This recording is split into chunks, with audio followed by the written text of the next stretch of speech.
1. The Spirit-Spout. Days, weeks passed, and under easy sail the Ivory Pequod had slowly swept across 4 several cruising grounds. That off the Azore, off the Cape Verdes, on the Platte, so-called, being north of the mouth of the Rio de la Plata, and the Carroll Ground, an unstalked watery locality southerly from St. Helena. It was while gliding through these latter waters that one serene and moonlit night, when all the waves rolled by like scrolls of silver, and by their soft suffusing seethings made what seemed a silvery silence, not a solitude. On such a silent night a silvery jet was seen far off in advance of the white bubbles at the bow. Lit up by the moon, it looked celestial, seemed some plumed and glittering god uprising from the sea. Fadalla first described this jet, for of these moonlight nights it was his wont to mount to the mainmast head and stand a lookout there with the same precision as if it had been by day. And yet, though herds of whales were seen by night, not one whaleman in 100 would venture a lowering for them. You might think that with emotions then that the seaman beheld this old oriental perched aloft at such unusual hours, his turban and the moon companions in one sky. But when, after spending his uniform interval there for several successive nights without uttering a single sound, when, after all this silence, his unearthly voice was heard announcing that a silvery moonlit jet, every reclining mariner started to his feet as if some winged spirit had lighted in the rigging, and hailed the mortal crew. There she blows! Had the trump of judgment blown, they could not have quivered more, yet still they felt no terror, rather pleasure. For though it was a most unwonted hour, yet so impressive was the cry and so deliriously exciting that almost every soul on board instinctively desired a lowering. Walking the deck with a quick side-lunging strides, Ahab commanded gallant sails and royals to be set, and every stunsail spread. The best man in the ship must take the helm. Then, with every masthead manned, the piled-up craft rolled down before the wind. The strange, upheaving, lifting tendency of the taffrail breeze filling the hollows of so many sails made the buoyant, hovering deck feel like air beneath the feet, while still she rushed along as if 2 antagonistic influences were struggling in her, one to mount directly to heaven, the other to drive yawningly to some horizontal goal. And had you watched Ahab's face that night, you would have thought that in him also 2 different things were warring. One, his live leg made lively echoes along the deck. Every stroke of his dead limb sounded like a coffin tap. On life and death this old man walked. But though the ship so swiftly sped, and though every eye, like arrows, the eager glances shot, yet the silvery jet was no more seen that night. Every sailor swore he saw it once, but not a second time. The midnight spout had almost grown a forgotten thing when, some days after, lo, at the same silent hour, it was again announced.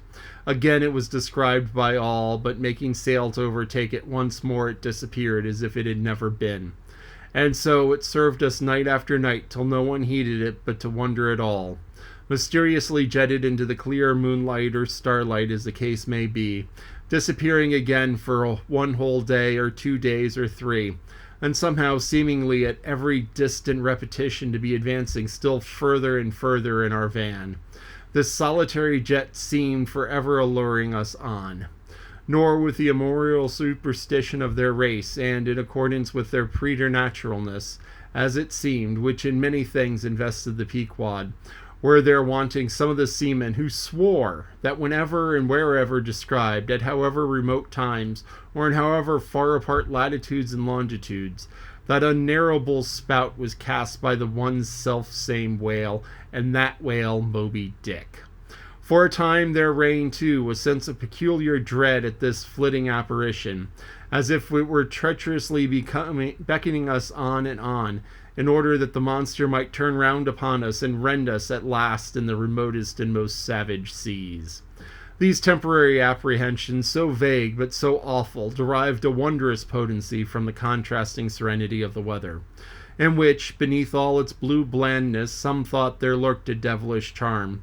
For as days and days we voyaged along, though the seas so warily, lonesomely mild, that all space and repugnance in our vengeful errand seemed vacating itself of life before our urn-like prow.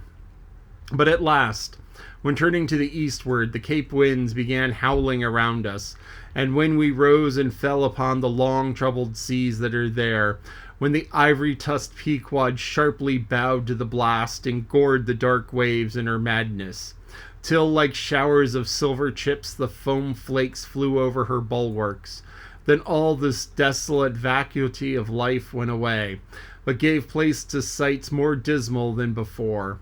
Close to our bows, strange forms in the water darted hither and thither before us, while thick in our rear flew inscrutable sea ravens. And every morning, perched on our stays, rows of these birds were seen, and in spite of our hootings for a long time obstinately clung to the hemp, as though they deemed our ship some drifting uninhabited craft, a thing appointed to desolation, and therefore a fit roosting place for their homeless selves.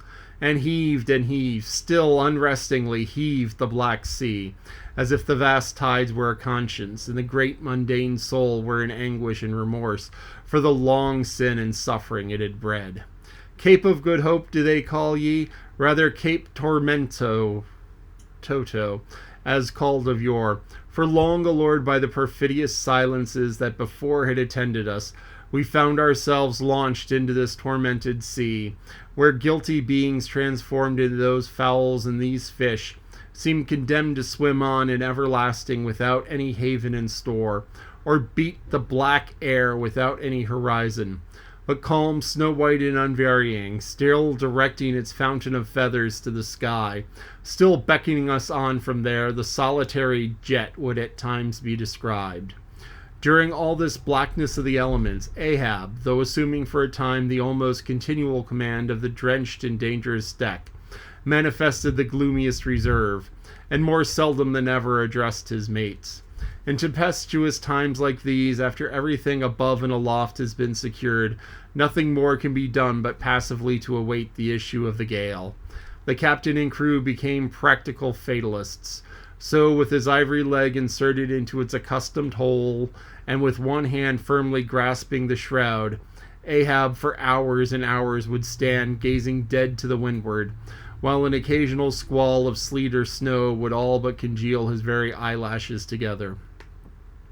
Meantime, the crew, driven from the forward part of the ship by the perilous seas that bursting broke over its bows, stood in a line along the bulwarks in the waist, and the better to guard against the leaping waves, each man had slipped himself into a sort of bowline secured to the rail, in which he swung as in a loosened belt. Few or no words were spoken, and the silent ship, as if manned by painted sailors in wax, day after day tore on through all the swift madness and gladness of the demonic waves. But night, the same muteness of humanity before, the shrieks of the ocean prevailed. Still in silence the men swung in the bowlines, still wordless Ahab stood up to the blast. Even when the wearied nature seemed demanding repose, he would not seek that repose in his hammock. Never could Starbuck forget the old man's aspect when one night, going down into the cabin to mark how the barometer stood, he saw him with closed eyes sitting straight in the floor-screwed chair, the rain and half-melted sleet of the storm from which he had some time before emerged, still slowly dripping from the unremoved hat and coat. On the table beside him lay unrolled one of those charts of tides and currents which we have previously spoken of. His lantern swung from his tightly clenched hand. Though his body was erect, his head was thrown back, so that the closed eyes were pointed toward the needle of the telltale that swung from a beam in the ceiling. Telltale is the cabin compass is called a telltale because without going to the compass in the helm, the captain well below can inform himself of the course of the ship. Terrible old man, thought Starbuck with a shudder, sleeping in this gale. Still, thou steadfastly eyes thy purpose.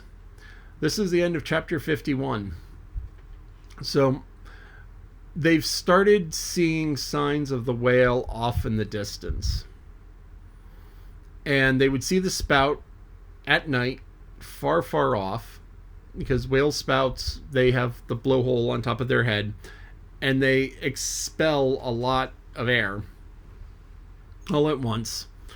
and it's very warm relative to the surrounding water. So what happens is it's very warm and it's very humid. So all the water condenses out.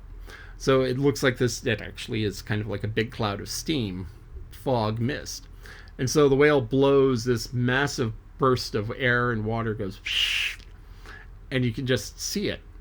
And especially at night, if the moonlight catches it, you can see it way, way off. And so what they were doing was they were spotting it, and it may have been the whale, it may have just been a rogue wave, it may have been something else. But they spotted it and they started chasing it, and they didn't catch it. And it disappeared. Now, humpback whales go the third deepest of anything in the ocean. Or, sorry, sperm whales go the third deepest of anything in the ocean. And so, or of any mammal, they go the third deepest of any mammal. There's beaked whales that go deeper, and a type of walrus that goes deeper, but sperm whales go way, way down. And they stay there for hours. So here you have something that can swim underwater for hours, go far deeper than anything. I mean, they go way, way down. So the whale pops up, blows, gets a good breath of air. He's gone, and you may never see him again because he can go miles underwater. Well, he can traverse horizontally miles while being... He goes about a third of a mile underneath the water. So just or tenth of a mile, I guess. About a tenth of a mile down. So it's really kind of an absurd distance if you've ever tried swimming underwater. I mean, I can swim down 20 feet if I try hard and get a running go from the top, but that's about as far down as I can make it. The farthest a human can go is about 150 feet, and at that point their lungs collapse and people barely make it up from that depth. But and that's without oxygen tanks or anything. There are these people who do these nuts thing called freediving, where they take a really big rock and they jump into the water holding the really big rock, and they go down, down, down, down, down, and the rock just pulls them down. And then eventually they just let go and swim up. And the record for that is about 100 feet, 150 feet. I can't remember exactly. I'll put it down in the comments. But so whales, 600, 800 feet. Sperm whales, just insane depths. And they can surface wherever, and they can swim big distances while doing this. So here they are. They're chasing something that may not be real at this point. And Ishmael isn't sure how real it is because, he's like, everybody swore they saw it, but nobody saw it more than once. So it's like, it's over there, it's over there, it's over there, it's over there. I didn't see it. I saw it. Wait, where is it now? I don't see it. So everyone was looking for this whale. And again, we have Fadala up on the mast in the middle of the night. So once again, he's really this odd sort of person who's very different because not 1 in 100 sailors, not 1 in 100 whalemen who would go into the jaws of death, quite literally, into the jaws of death. Most of them won't even know, not going out at night, not going out in the dark. So this is interesting. Also, we now know which way they're going over the Pacific. So as I said before, there's 2 ways to get from Nantucket to the Pacific. 3 ways if you have a submarine. With a submarine, you can go through the Arctic and under the ice. But at this point in time, there are 2 ways to do it. You can go around Cape Horn, which is a more treacherous trip but is shorter, or you can go around the Cape of Good Hope through the Indian Ocean. And they are going around the Cape of Good Hope, so that means that right now they are rounding South Africa. And we shall see what happens next.